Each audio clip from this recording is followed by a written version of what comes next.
All right, let's check out this version of Blackberry Blossom. We're going to be incorporating some single string triplets with string crossings on this one. If you haven't checked out all of the lessons on single string triplets with string crossings, by all means, please go check those out. I really break down the mechanics of how to play these and how to practice these. There's tons of practice examples, so check those out first.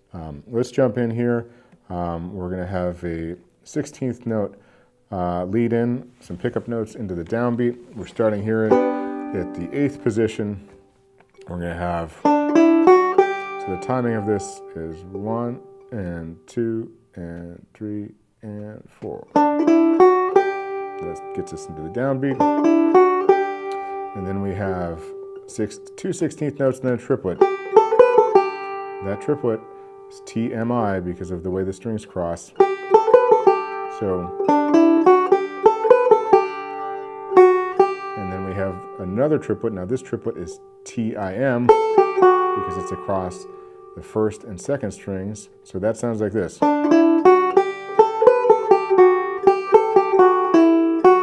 And then our third triplet here is another TMI because it's crossing it's going 2 notes on the second string to 1 note on the third string. So that's, and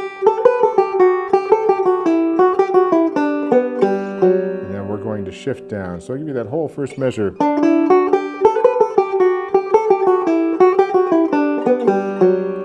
We use our open string as the cover. As we shift down, we get down to the 4th fret with our ring finger. Now we're in P3, and now we're going to have, and then we start a triplet on our open 3rd string, and this is going to be TIM. So that's,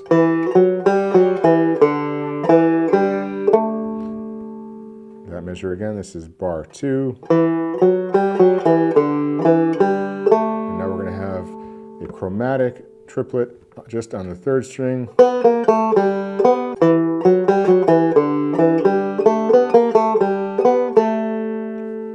Sometimes I'll just play that. That's just a substitute for, so if I'm playing this in the heat of the moment, I might go, but we could play that with that second triplet in there for a nice flavor. And then we have a triplet that gets us back into bar 3. And then bar 3 is exactly the same as bar 1. So let me play all of the first line slowly for you.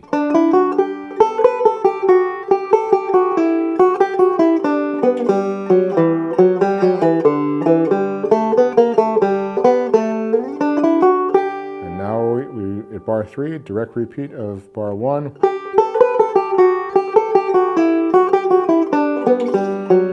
And now at bar 4, which is the first ending, it starts out just like the second bar of the tune. Instead of, which leaves it open for the return, at the first ending it's going to go. That triplet there is going to be thumb, middle, index, because we're doing 2 strings on the 3rd and then the next note on the 4th. And then we have that same triplet that gets us back into the repeat as the triplet that gets us into the halfway point.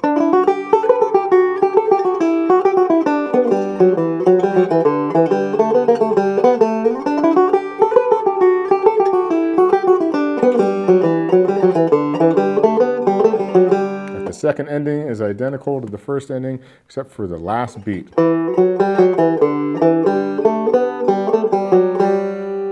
And then we're going to slide an 8th note on this D sharp up to our E, which is our melody note. Going into the B part, we're going to have, so that I'll play you the second ending. One more time. All right, now we're in P4 for this B part. You could play this lick in the B part either in P4 or, oh that's right, yeah, P4. You could, if you wanted to just stay in this position, you could play it in P3, but you're having to do a lot of lifting off with your pinky to do. Instead, we're going to do that note there, we get that E on the 4th string, and then we shift up. Actually, it's not a shift, we're in P4 the whole time. It just feels like a stretch because our middle finger's at the 4th fret, our index is at our 2nd, but we can lift off the index. We could go. That's a thumb, middle, index triplet. Thumb, middle, index, thumb, thumb, because those are 8th notes. Or you could do thumb, index for those 8th notes. And then it repeats. All right, when we come back down, we're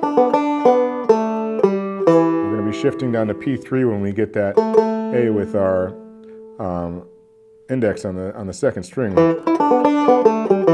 All right, so the first measure of the B part, bar 6. A little bit slower. I Albert Lead it for you right there. I tried to slow it down, but it was probably faster.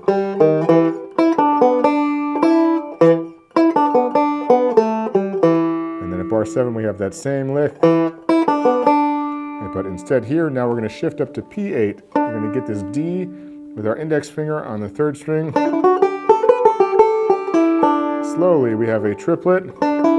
That is a forward roll triplet because we're ascending strings, thumb, index, middle, then thumb on the 2nd string. And then we have a thumb, middle, index triplet because it's descending. So that's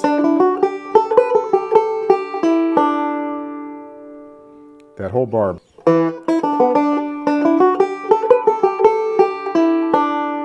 All right, what's the right-hand fingering for the last beat of bar 7? We do this triplet into thumb on the 1st string, and then index on the 2nd string, thumb on the 3rd string, then open 1st string. And then moving forward, we're going to have our, we're going to go back into P4. The lick at the beginning of measure 8 is identical to the beginning of the B part in measure 6. We've done that before. And hey, look at this. The 1st and 2nd endings are music we've already practiced. It's the exact same thing as the 2nd ending of the A part. So measure 9 is identical to measure 5. It sounds like this. A little bit slower. We worked on that already.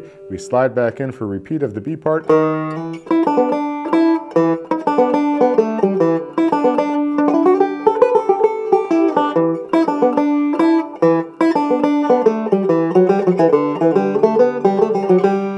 All right, so the 2nd ending, identical to the 1st ending, we just don't slide back into that E because the form is finished.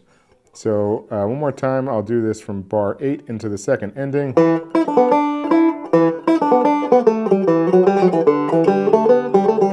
Slowly.